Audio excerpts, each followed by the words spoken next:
आणि या क्षणाची सगळ्यात महत्त्वाची आणि मोठी बातमी आपल्याला कळतेय। या अपघातात 6 जणांचा मृत्यू झालाय। उपमुख्यमंत्री अजित पवार यांच्या संदर्भातली सगळ्यात दुर्दैवी आणि मोठी बातमी, उपमुख्यमंत्री अजित पवार यांचा विमान अपघातात मृत्यू झालाय आणि पीटीआय कडून हे वृत्त देण्यात आलंय। बारामतीमध्ये अजित पवारांच्या विमानाचा अपघात झालाय। अजित पवारांसह 6 जणांचा मृत्यू झाला असल्याचं पीटीआयनं हे वृत्त दिलेलं आहे। आणि या संदर्भात आणखी सविस्तर आपण चर्चा करूया। सध्या झी 24 तासचे मुख्य संपादक कमलेश सुतार सर आपल्या बरोबर जोडले गेलेत।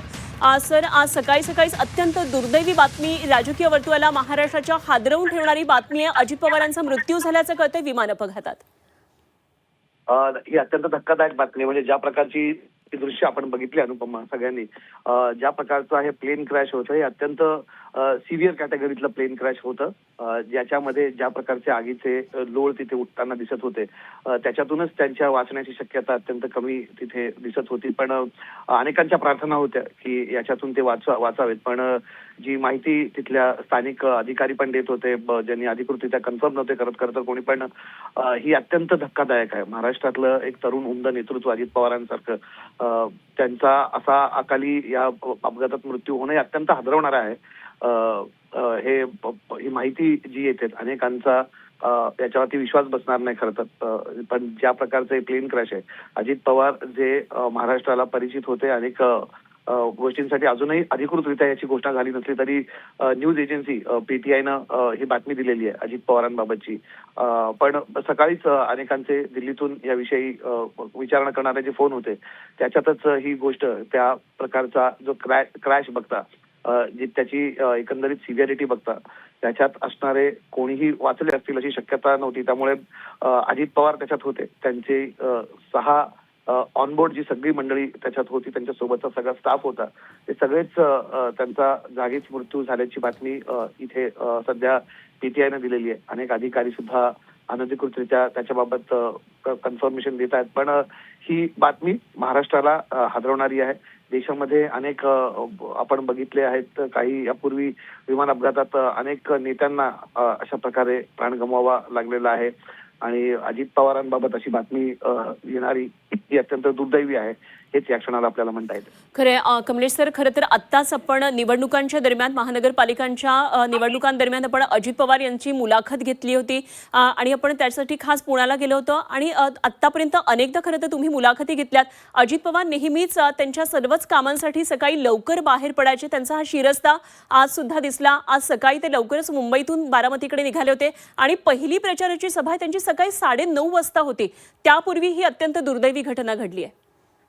अजित पवार हे नेहमीच, म्हणजे त्यांचा तुम्ही जो उल्लेख केला करता तो एक योग्य शब्द आहे, शिरस्ता। सकाळी अजित पवारांचा दिवस हा 5 वाजताच सुरू व्हायचा, सुरू करतात अजित पवार, आणि ते सकाळी लवकर सगळ्या सभा असतील त्याच्यासाठी ते लवकर निघतात। कधी पण आजही त्यांची सभा ही सकाळची होती आणि सकाळी ते या लवकरच्या सभेसाठी निघाले होते। आपला दिवस लवकर सुरू करावा, जेणेकरून मॅक्सिमम वेळ आपल्याला युटिलाइज करता येतो, ही त्यांची नेहमीचीच एक शिस्त त्यांनी स्वतःला बांधून घेतलेली होती। आणि आज अशाच एका सभेसाठी अजित पवार निघाले होते आणि त्याच्यातच हा विमान अपघात झाला। आता हा कशामुळे झाला, तांत्रिक बिघाडामुळे विमान अपघात झालेला आहे, त्याच्याबद्दल अनेक खरं तर शक्यता वर्तवण्यात येतील, पण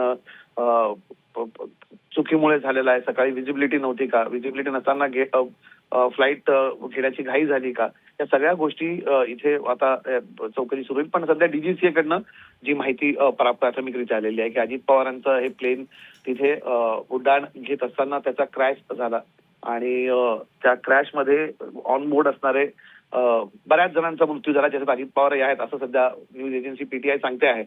अनेकांची आता या क्षणाला अशी अपेक्षा असेल, अनेक जण ही प्रार्थना करत असतील की बातमी चूक ठरावी, ही बातमी खोटी ठरावी, अशी अनेकांची प्रार्थना या क्षणाला असेल की अजित पवारांबाबत येणारी ही बातमी, कारण अजित पवारांसारख्या एखाद्या व्यक्तीबाबत अशी बातमी येणं, ज्यांचं खरं तर म्हणजे तुम्ही बघितलं असेल अनेक वर्षामध्ये अजित पवारांच्या बाबत साध्या आजारपणाची सुद्धा बातमी येत नाही। आपल्या फिटनेससाठी अजित पवार ओळखले जातात, 60च्या वर त्यांचं वय असताना अजित पवारांचं वय कधी जाणवत नाही। त्यामुळे अशा व्यक्तीला असा प्रकारे अपघात होणं आणि त्याच्यात त्यांची याच्याबाबत अशी बातमी येणं, हे खरं तर अनेकांसाठी खूप धक्कादायक असणार आहे, पचवायला खूप जड जाणार आहे। त्या बातमी ज्या प्रकारे म्हणतात अधिकृतरित्या अजून आपण डीजीसीएने असं म्हटल्याचं पीटीआय म्हणताय, पण अधिकृतरित्या ही परिवाराकडनं किंवा अजून कोणाकडनं येण्याची आपण थोडीशी त्यात वाट बघावी हेच मला वाटतं. पण जी माहिती प्राथमिकरित्या आलेली आहे की त्याच्यामध्ये अजित पवारांचा मृत्यू झाला किंवा ऑनबोर्ड असणारे सगळे जी मंडळी ही त्या विमानात होती त्या सगळ्यांचा मृत्यू